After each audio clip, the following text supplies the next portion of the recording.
Télé 50, simplement congolais.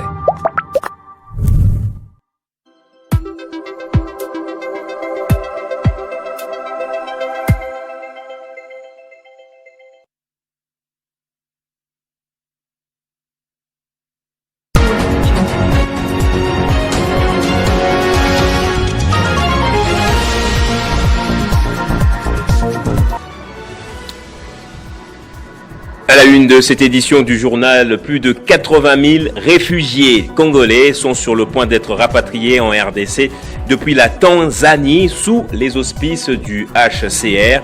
La réunion tripartite entre les différentes parties s'est ouverte ce mardi à Lubumbashi. Vous le suivrez en début de ce journal.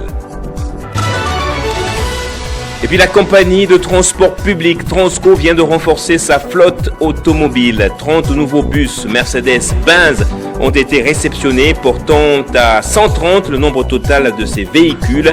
Objectif, couvrir toute la RDC. Bonsoir à tous et à toutes et bienvenue dans ce journal. La 8e réunion tripartite RDC, Tanzanie, HCR s'est ouverte ce mardi à Lubumbashi. Pendant 3 jours, les délégations congolaises et tanzaniennes ainsi que le HCR vont examiner les conditions du retour volontaire, digne et sécurisé des quelques 87 000 réfugiés congolais vivant en Tanzanie.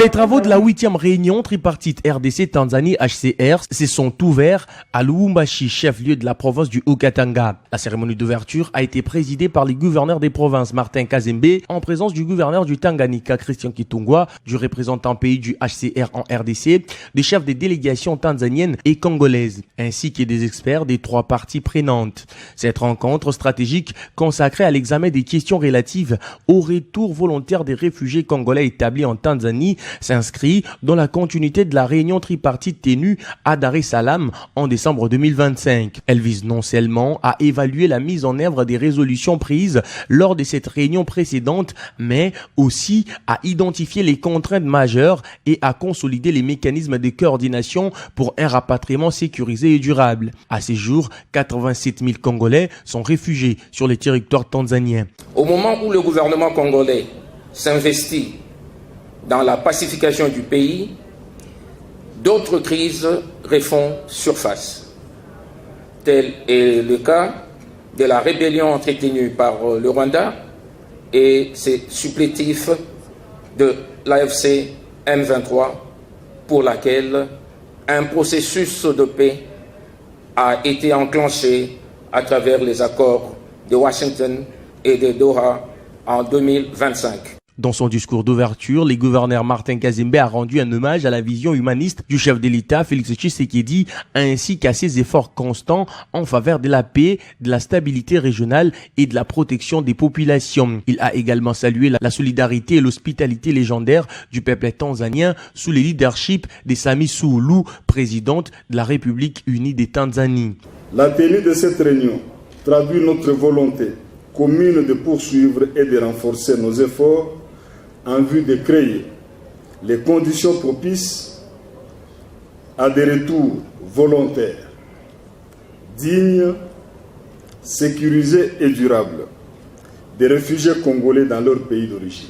Au terme de ces 3 jours de travaux, les experts des 3 parties soumettront une feuille de route actualisée, réaliste et axée sur un retour volontaire, digne et sécurisé des réfugiés, tout en définissant les stratégies de mobilisation des ressources et des renforcements des échanges d'informations. La paye du mois d'août 2026 des agents et fonctionnaires de l'État est déjà en cours. Le comité de suivi de la paye appelle les banques et opérateurs à accélérer les opérations avec une priorité accordée aux enseignants afin qu'ils puissent percevoir leur salaire avant la rentrée scolaire.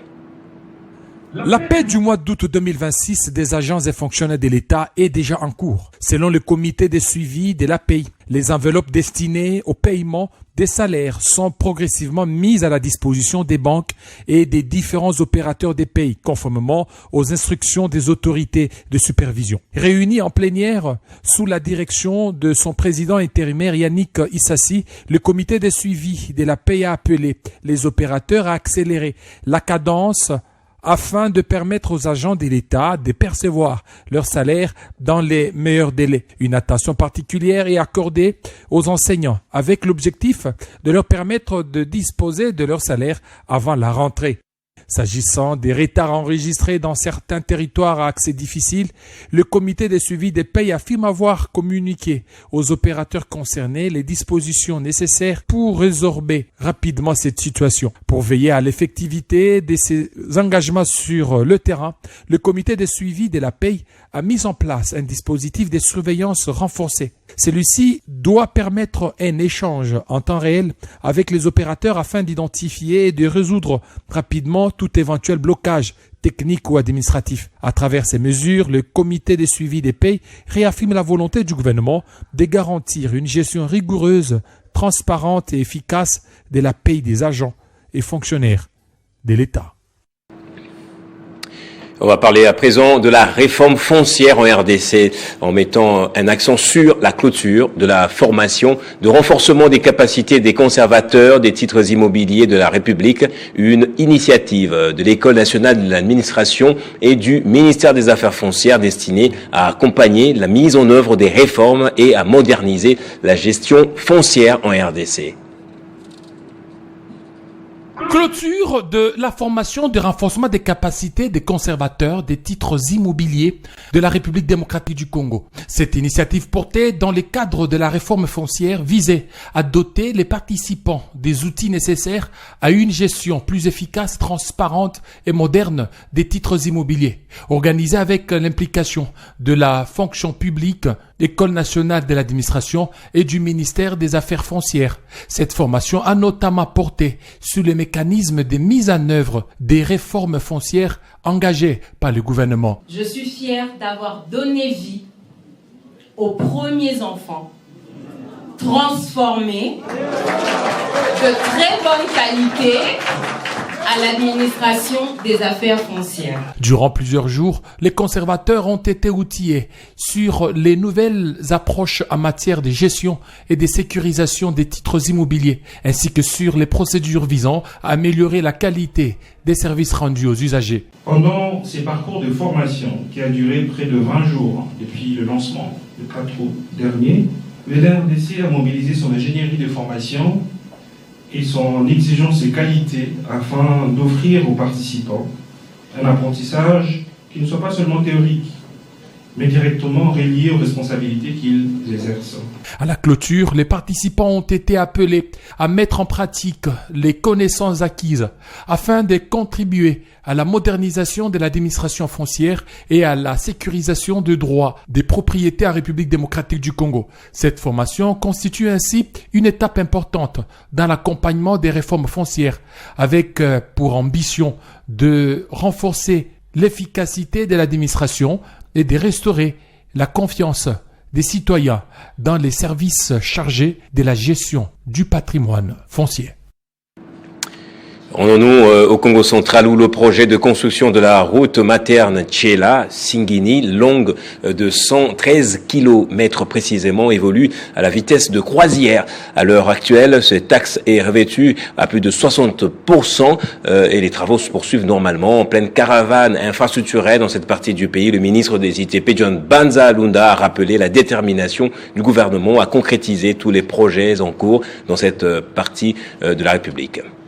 À Boma, le ministre des Infrastructures et Travaux Publics s'est entretenu avec la maire de la ville et les élus sur les défis infrastructurels de la province avant de tenir un discours rassurant. Au cœur de son oral, la route Bralima, le curage de la rivière Kalamou, les travaux de la voirie et la réhabilitation du stade de Boma. Des projets dont le lancement est imminent. La caravane des infrastructures a ensuite inspecté la route Monterne-Tchela-Singini, longue de 113 km, actuellement revêtue à plus de 60%, ainsi que la route Lukula-Mbatakosi et Nsioni-Mbatambengi-Mbatakosi. Plusieurs ouvrages de traversée ont été reconstruits dans le cadre du programme sino-congolais. À Lukula, le numéro 1 des ITP a rappelé la ferme volonté du gouvernement à mener à bon port tous les projets en cours. Congo, Zotonga, Congo Central, Zotonga Mwanda, Zotonga Boma, Nani azotonga Lukula? Nani azotonga Nzela na Congo Central? Obete la Fati Beto Maboko. Lukula oye! Fati azosala te. Bozomona te. Nzela oyo ezalaki te. Nani amemi Nzela oyo? Atika a continuer. Asala nini? Lukula asala nini? Baoyo balingi a continuer bate maboko likolo. Arrivé à Matadi dans la soirée, le ministre des ITP a immédiatement poursuivi son agenda de contrôle en se rendant sur le site du port de Matadi pour inspecter le chantier spectaculaire du nouveau pont de Matadi, Gateway Terminal MGT. Cette infrastructure hors norme impressionne par ses dimensions techniques, 160 mètres de longueur, 26 mètres de hauteur et 16 mètres de largeur. Ce pont est érigé par Crexet sous coupole de l'Office des routes et sur la nouvelle artère routière MGT, longue de 1,7 km qui reliera directement les installations portuaires à Tricom sur la RN 14. Le gouverneur de la ville, Daniel Bumba Lubaki, séjourne à Brazzaville où il participe à la 24e Assemblée générale ordinaire de la COSPECO. Cette rencontre réunit plusieurs officiels et des partenaires autour du renforcement de la coopération entre les deux capitales. À l'issue des travaux, Daniel Bumba prendra la présidence de cette commission spéciale. La coopération entre Kinshasa et Brazzaville franchit une nouvelle étape. Le gouverneur de la ville de Kinshasa, Daniel Bumba Lubaki, est arrivé mardi 25 août 2026 à Brazzaville, à la tête d'une importante délégation, composée notamment de ministres provinciaux et d'experts. Accueilli par l'ambassadeur de la RDC au Congo-Brazzaville, le secrétaire général de la COSPECO, ainsi que plusieurs officiels, le premier citoyen de la ville de Kinshasa prendre part à la 24e Assemblée générale ordinaire de la Commission spéciale des coopérations Kinshasa-Brazzaville. Cette rencontre réunit plusieurs personnalités et partenaires, parmi lesquels les représentants de l'Union européenne, la maire et l'ambassadeur du Royaume de Belgique au Congo. Un rendez-vous important pour les deux capitales, appelées à renforcer davantage leur coopération autour des défis communs et des enjeux de développement urbain. À l'issue de cette assemblée générale, le chef de l'exécutif provincial de Kinshasa devrait prendre les rênes de la présidence de la COSPECO, ouvrant ainsi une nouvelle séquence dont la coopération entre Kinshasa et Brazzaville. À Kinshasa, il ne sera plus possible de placer des affiches n'importe où. La RGPK a présenté le plan cadastral publicitaire qui prévoit notamment le retrait de 50% des supports non conformes et accorde un moratoire de 6 mois aux opérateurs pour se mettre en règle. Le gouverneur préconise donc également la modernisation des supports, notamment avec l'utilisation progressive des écrans LED pour améliorer l'esthétique de la ville.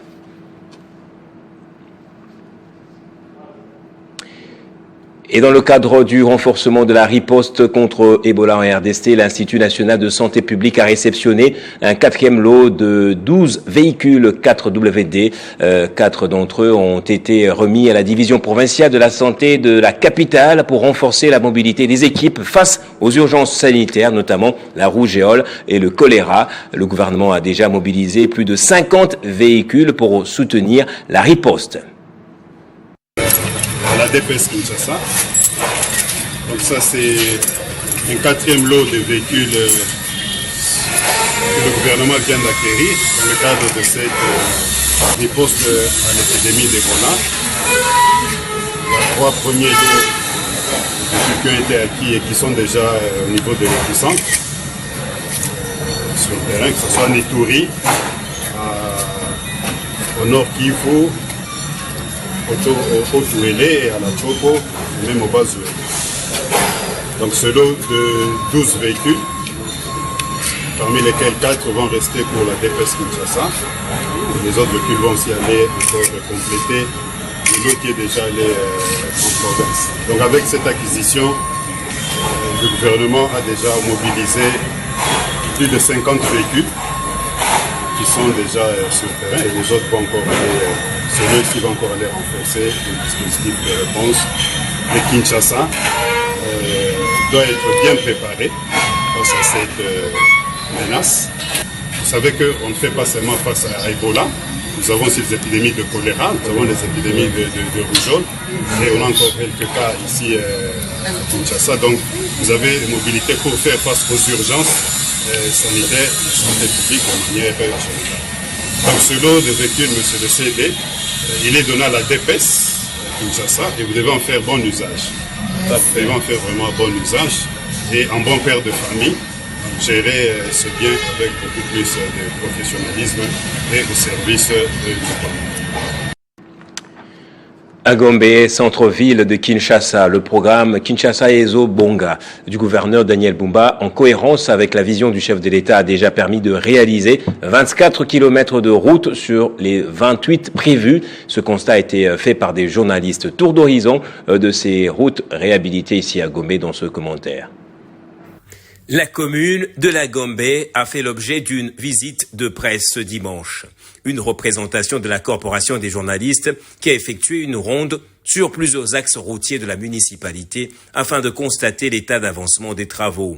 Dans cet important lot de routes modernisées sous la supervision technique du ministre provincial Alain Chilungu, certaines ont bénéficié de travaux de renforcement de la couche de roulement. C'est notamment les cas des avenues Pumbu, de la justice de l'Ouganda, des cliniques, des ambassadeurs et du roi Baudouin. Dans notre planning, nous avons consacré à peu près 28 km, donc 27,334 km pour être précis, des routes de la voirie urbaine.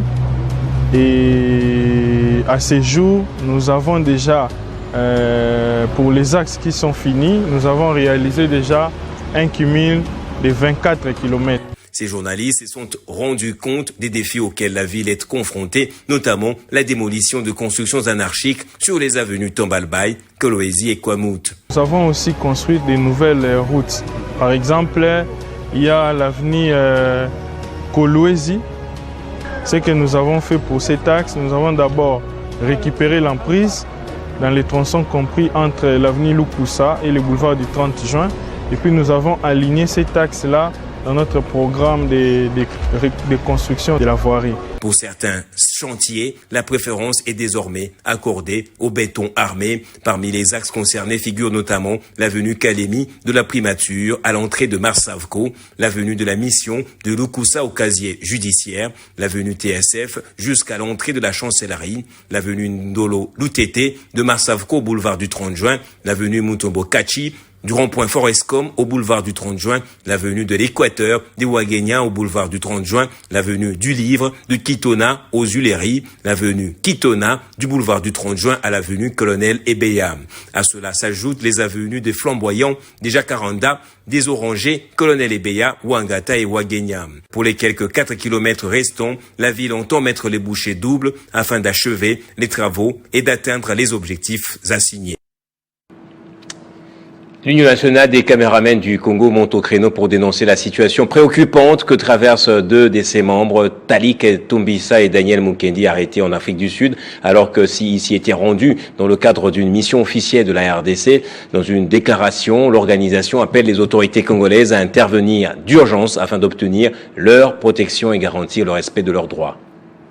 L'Union nationale des caméramans du Congo, UNCC en sigle, exprime sa profonde préoccupation et son indignation face à la situation de deux de ses membres, en l'occurrence M. Talik Tumbisa et M. Daniel Mukendi, actuellement détenus en République d'Afrique du Sud, alors qu'ils se trouvaient sur le territoire sud-africain dans le cadre de l'exercice de leur profession et d'une mission officielle de la République démocratique du Congo. Selon les informations en possession de l'UNCC, les deux confrères faisaient partie de la délégation officielle du ministère de la Défense nationale dans le cadre de la participation du ministre de la Défense aux activités liées au sommet de la communauté de développement de l'Afrique australe SADC.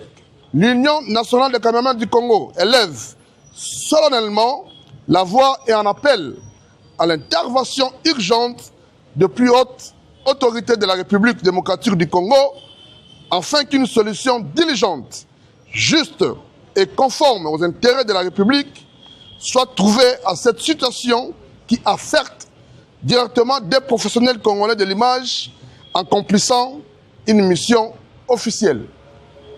À ce jour, les deux confrères demeurent privés de leur liberté par la justice sud-africaine. Plus préoccupant encore, selon plusieurs informations dont dispose l'Union nationale des caméramans du Congo, leur dossier aurait été fixé devant une juridiction sud-africaine et le procès serait susceptible de se tenir ce jour. Cette évolution surprend profondément l'Union nationale des caméramans du Congo, d'autant plus qu'une note diplomatique aurait été adressée par la ministre des Affaires étrangères de la République démocratique du Congo aux autorités sud-africaines, tandis que le ministre de la Défense nationale aurait également entrepris des démarches en faveur de ces deux collaborateurs.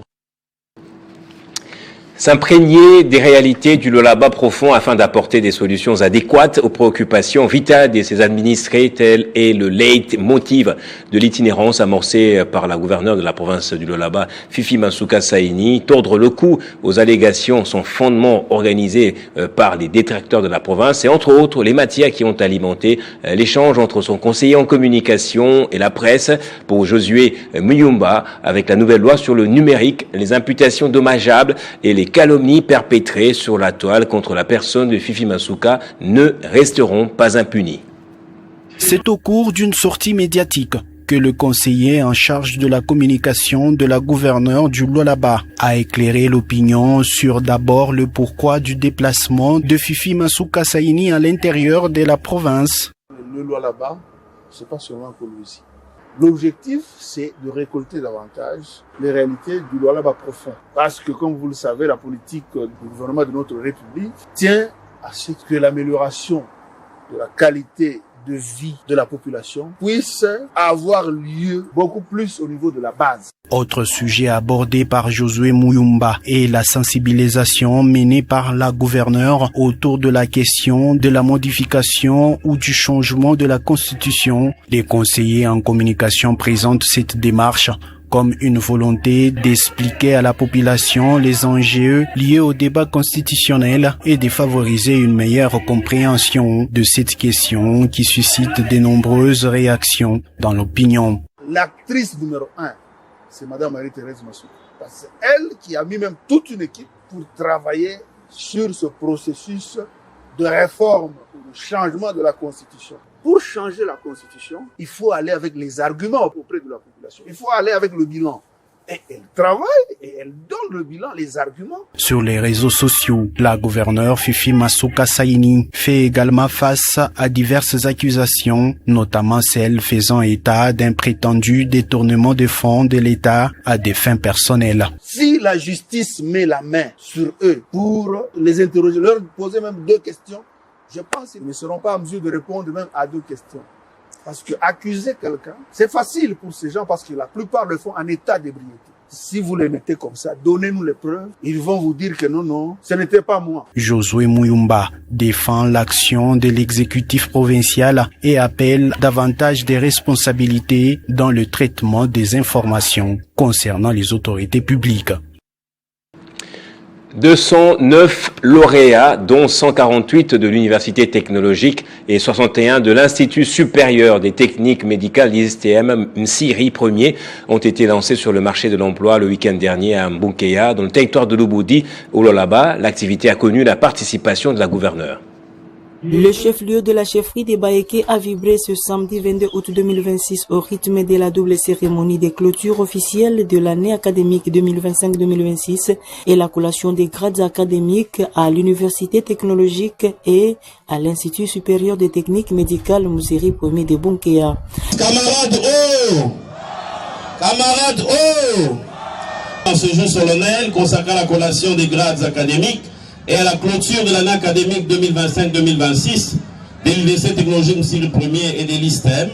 Cette cérémonie a été marquée par la présence de plusieurs personnalités et invités des marques, parmi lesquels figure son Excellence Madame la gouverneure du Lualaba Fifi Masuka Saini représentée, l'administrateur du territoire de Lubudi et plusieurs autres autorités politico-administratives et coutumières. Sa Majesté Mwami Wiyala Munongo Kaniranira, visionnaire et promoteur de cette université, a été honoré de lancer une fois de plus sur le marché de l'emploi des ingénieurs et professionnels de santé produits à Bunkea. Dans son intervention, les représentants de son Excellence Madame la gouverneure du Lualaba a salué les efforts des autorités académiques et du corps professoral et a encouragé les lauréats à mettre leurs connaissances dans l'entrepreneuriat. L'avenir de cette province repose sur votre capital humain. C'est pourquoi, au nom de l'autorité provinciale, je lance un appel pressant. Ne soyez pas de simples demandeurs d'emploi, devenez des créateurs d'opportunités. Au total, 209 lauréats dont 148 de l'Université technologique et 61 de l'Institut supérieur des techniques médicales Moussiri Ier. Remercier et témoigner de son affection à la population des Mbandaka, en particulier à celle de l'Équateur en général, pour sa brillante élection en qualité de sénateur. Tel est l'objet du séjour au chef-lieu de la province de l'Équateur du sénateur Jonas Mukamba. Il a mis à profit ses vacances parlementaires pour inaugurer plusieurs ouvrages dont il est l'initiateur, mais aussi pour remettre les brevets aux lauréats de l'INPP dont il a pris en charge les frais de formation. Reportage de Mimi Etaka, Bosekota et Fiston Bokwa Boyela. Après sa brillante élection en qualité de sénateur de la province de l'Équateur, le patriarche Jonas Mukamba Kadiatanzemba est arrivé ce mardi 25 août 2026 à Mbandaka, accompagné de sa très chère épouse, Madame Bintou Kulengela Marie-Jeanne. À l'aéroport national de Mbandaka, le patriarche Mukamba était accueilli par le gouverneur de province Boloko Bolumbu Bobo, le président de l'Assemblée provinciale Clovis Elongama, les honorables députés provinciaux et les membres du gouvernement provincial, avant d'être ovationné par une foule nombreuse de militants de son parti politique, l'ADECO, Alliance des démocrates congolais, le membre de son ASBEL, Action Jonas Mukamba pour le développement, AGMD, les combattants de l'UDPS, le parti politique membre de l'Union sacrée de la nation, plusieurs structures et associations, ainsi que le peuple autochtone Ngele Ntando. Aussitôt, son cortège s'est dirigé vers la résidence officielle du gouverneur.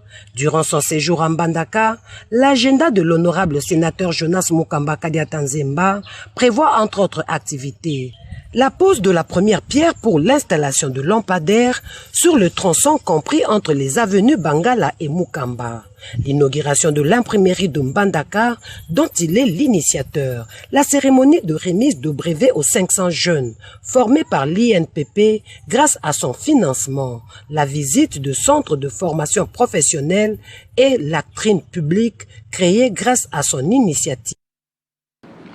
En séjour dans la capitale cuprifère, le président national de l'UJLK, Jean-Paul Nsenda, a inauguré le nouveau siège de son parti avant de donner le coup d'envoi de la finale du tournoi FK-UJLK. L'occasion pour lui de réaffirmer son engagement contre la délinquance juvénile à travers un don d'équipements sportifs.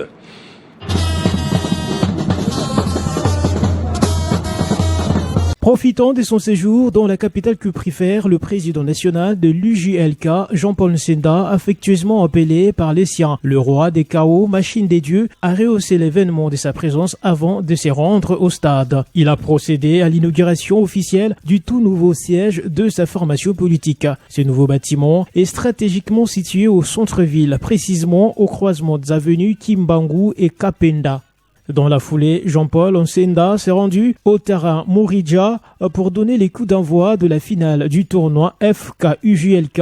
Ancien joueur de football, le leader de l'UJLK n'a pas caché ses vieux réflexes.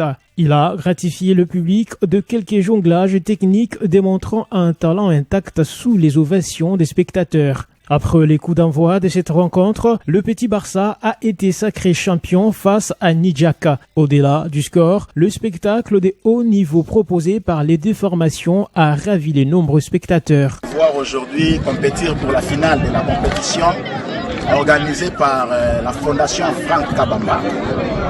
Et nous dirons avec le partenariat avec UJLK, le parti politique, que vous êtes aussi membre, qui a déjà aussi ouvert son bureau ici à Lubumbashi.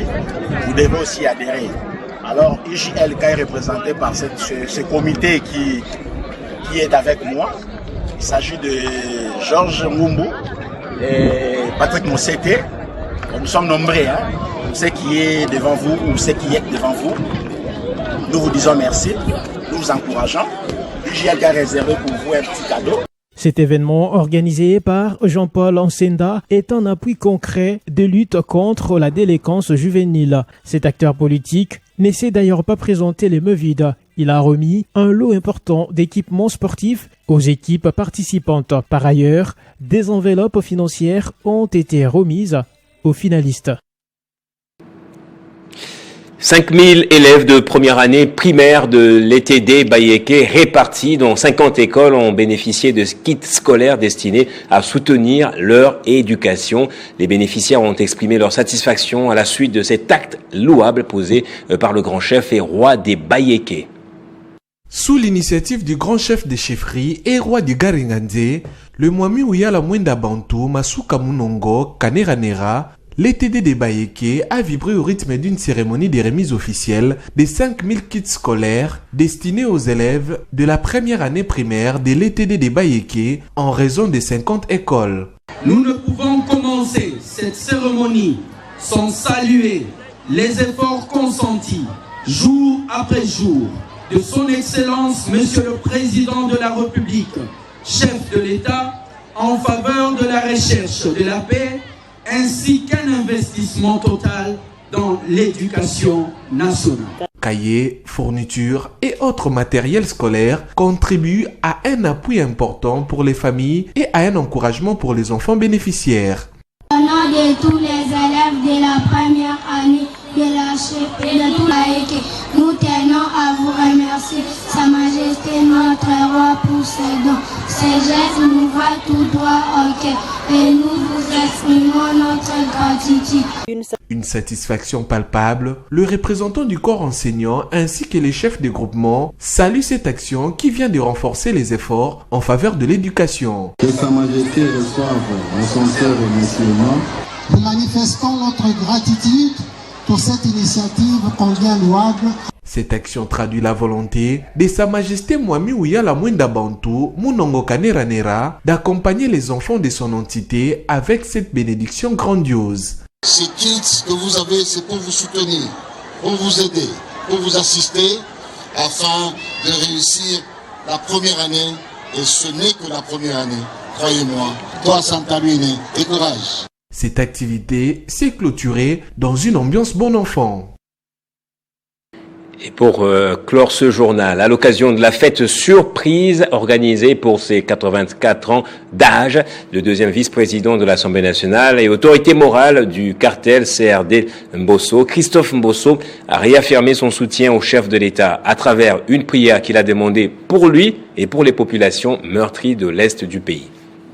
Durant la soirée à laquelle ont pris part les députés, sénateurs et plusieurs hauts cadres de la République, les cadeaux lui ont été offerts et le patriarche Mbosso, prenant la parole, a donné des conseils de vie, mais aussi sa position politique, demandant aux siens et au peuple congolais de soutenir le président de la République, Félix Tshisekedi. Il a aussi demandé à l'assistance de prier pour le chef de l'État, de prier pour lui-même et de prier pour nos compatriotes qui sont à l'est de la République, première victime de la guerre d'agression qui nous est imposée par le Rwanda. Je profite de cet anniversaire pour vous demander, pour vous prier, de prier pour le président de la République et sa chère famille et toute sa famille.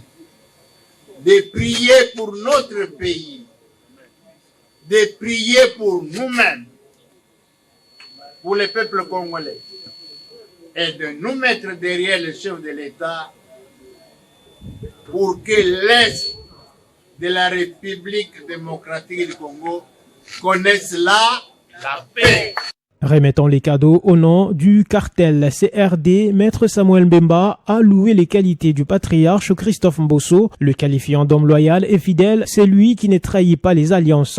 Vous êtes un homme loyal, fidèle lorsque vous êtes dans une alliance. Ce sont là les leçons que vous nous inculquez tous les jours et que nous apprenons aussi à appliquer au quotidien. Le tout s'est clôturé par une soirée dansante animée par Jossar Nyokalongo, Ridi Amissi et Mbilia Bell. Place au rappel des titres de ce journal à présent. Plus de 80 000 réfugiés congolais sont sur le point d'être rapatriés en RDC depuis la Tanzanie sous les auspices du HCR. La réunion tripartite entre les différentes parties s'est ouverte mardi à Lubumbashi. Et puis la compagnie de transport public Transco vient de renforcer sa flotte automobile. 30 nouveaux bus Mercedes-Benz ont été réceptionnés, portant à 130 le nombre total de ces véhicules. Objectif, couvrir toute la nation.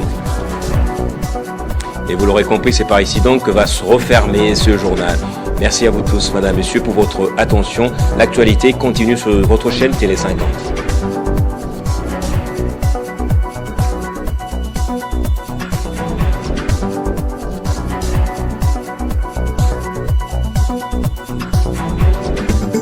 Retrouvez toute l'actualité en continu sur www.tele50.cd.